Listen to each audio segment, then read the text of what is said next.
افسانے شاعرہ۔ رات گئے گھر کے دروازے کے سامنے ٹیکسی سے نجمہ بیگم ہاتھ میں موتی کا گجرا اور منہ میں پاندان دبائے اپنے جھلمل پرس سے لاتی ہوئی اتری تو گھر کے اندر داخل ہوتے ہی گنگنانے لگیں اور اسی گنگناہٹ میں گھر کی ڈیوڑی تک آئیں۔ ان کی آہٹ پا کر سلیم میاں سمجھ گئے بیگم کہیں شہر میں مشاعرہ پڑھ کر آ رہی ہیں۔ سلیم صاحب نے لیٹے لیٹے اپنے پلنگ پر سوئے ہوئے منہ کو کمبل اڑاتے ہوئے منہ میں بڑبڑانا شروع کر دیا۔ آ گئیں محترمہ، بس مشاعرے اور شاعری سے آگے تو ان کی کوئی دنیا ہی نہیں۔ اچھی طرح جانتی ہیں کہ منّے کو 2 دن سے بخار ہے، 3 دن سے تندور سے روٹیاں پک کر آ رہی ہیں۔ سارا گھر بکھرا پڑا ہے، کپڑے برتن سبھی میلے ہیں، مگر محترمہ کو ہوش کہاں ہے۔ شعر، غزل، مطلع، مقطع میں ہی الجھی رہتی ہے۔ ہائے میں تو برباد ہو گیا۔ اماں نے کہا میری اس شاعرہ سے شادی کروا دی۔ سلیم میاں اپنا سر پکڑ کر ہائے ہائے کی آوازیں بلند کر کے بیگم کی توجہ کے طلبگار ہونے لگے۔ منّے میاں نے ابا کے اس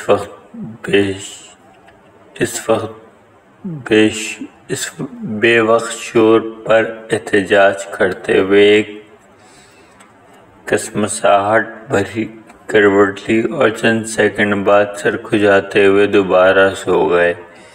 اسی اثنا میں سلیم میاں بھی اس آفت کے جاگنے کے ڈر سے دبک کر رہ گئے، مگر نجمہ بیگم کی گنگناہٹ اسی طرح ہلکی آواز میں بدستور قائم رہی۔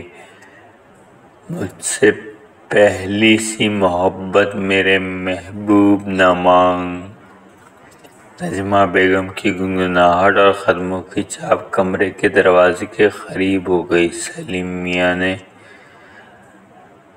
ناراضی کے تیور دکھاتے ہوئے زور سے کھانس کر بستر پر کروٹ لی اور بلا وجہ سوئے ہوئے منّے کو تھپک کر اور سلانے کی ایکٹنگ کرنے لگے۔ بیگم کو کمرے میں داخل ہوتا دیکھ کر وہ کبھی اپنا سر پکڑ کر دبانے کی کوشش کرتے اور کبھی منہ کو جھٹک جھٹک کر تھپکیاں دیتے۔ اس کے ماتھے پر اپنی ہتھیلی رکھ کر بڑبڑاتے، شکر ہے مولا کا نیند تو آئی میرے بچے کو، بخار بھی اب کم لگ رہا ہے۔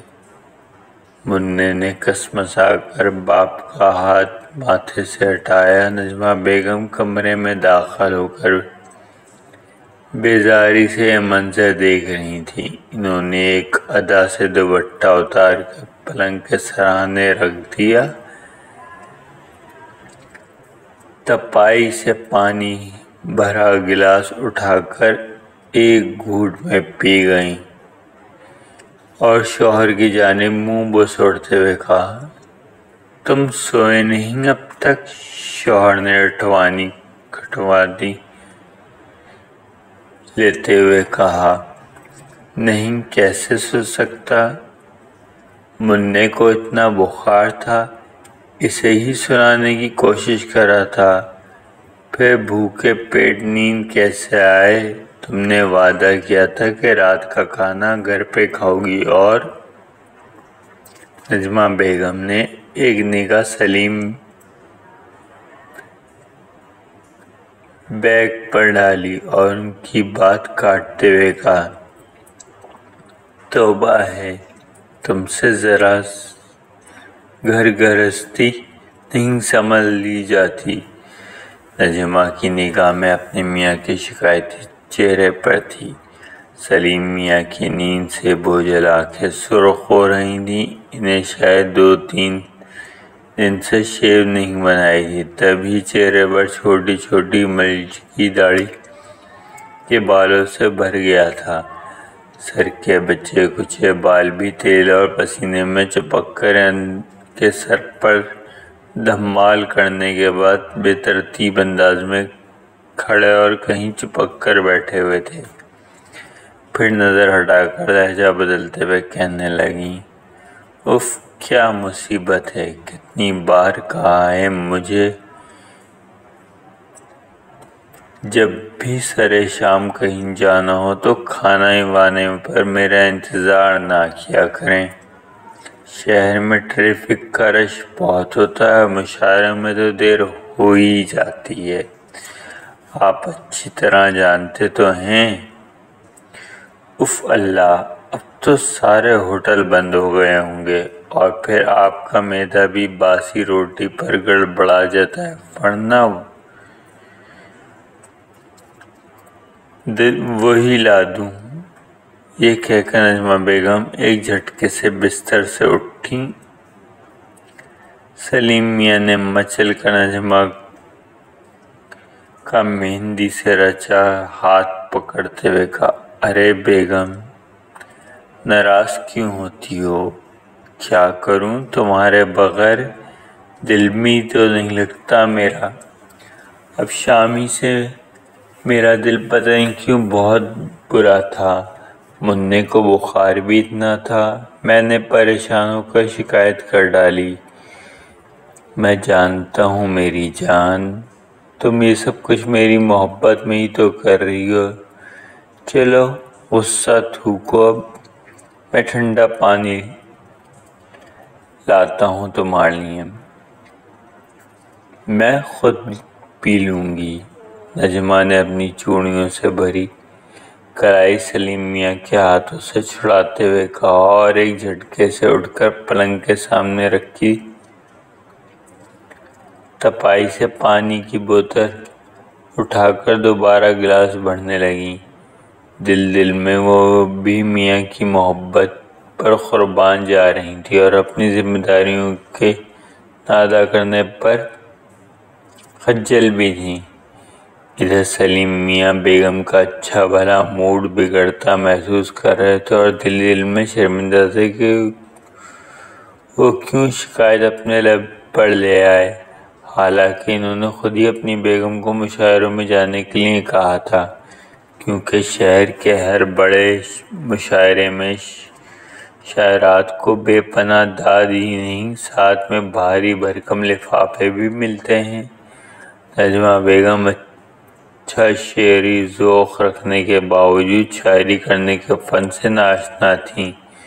منّے کی پیدائش کے بعد گھر کے بڑھتے ہوئے اخراجات میں سلیم میاں کی شاعری کسی بھی طرح معاون نہ ہوئی۔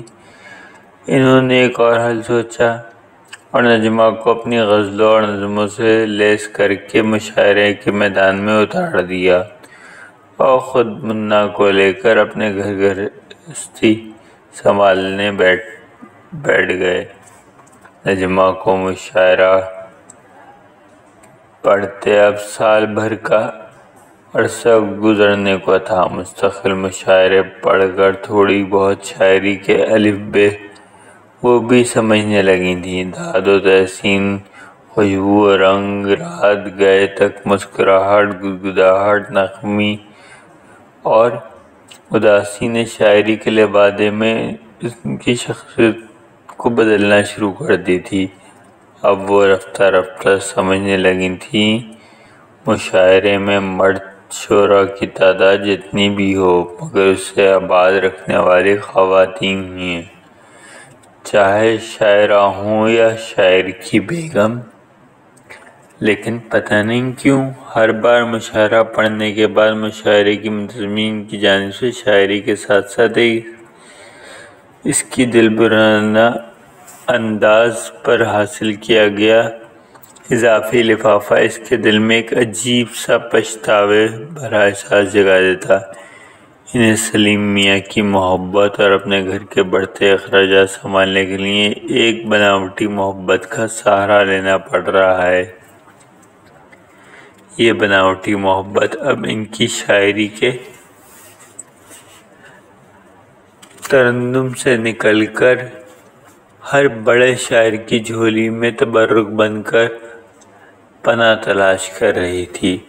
اب نجمہ کو سلیم میاں سے غزل لکھوانے کی ضرورت نہیں تھی۔ وہ خود ہی جب گنگناتے ہوئے اشعار سنانے غرض سے مشاعرے میں کوئی تان لگانے کا آغاز کرتی تو چاروں جانب سے مصرع سنے بغیر ہی داد و تحسین کی بوچھاڑ ہونے لگتی اور غزل ختم ہونے تک نہ جانے کتنے عاشق مزاج شاعر اور سامعین اس کی غربت کے لیے اپنے ارمانوں کو دل میں دبائے واہ واہ کا شور مچاتے رہتے۔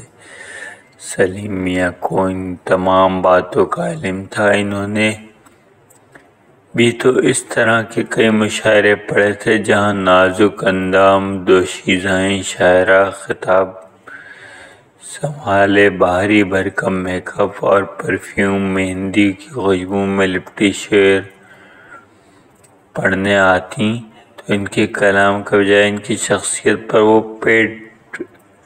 پیٹ کر داد دیا کرتے تھے اور ہمیشہ سوچتے کہ کاش ان سب جوان اور خوبرو شاعرہ کے ساتھ انہیں دبئی میں مشاعرے کی دعوت آ جائے تو اس شاعرہ کی غربت کے پھول جیسے لمحے انہیں بھی میسر ہوں، مگر افسوس کہ اکثر مشاعرے کے ناظمین کسی سینئر شاعر یا صاحب حیثیت شاعر کو ہی یہ موقع فراہم کرتے اور وہ دل ہی دل میں اس کھسٹ شاعر اور دلربا بشاعرہ کی دبئی کی جگمگاتی راتوں کے مزے اپنے تصور میں لیا کرتے تھے۔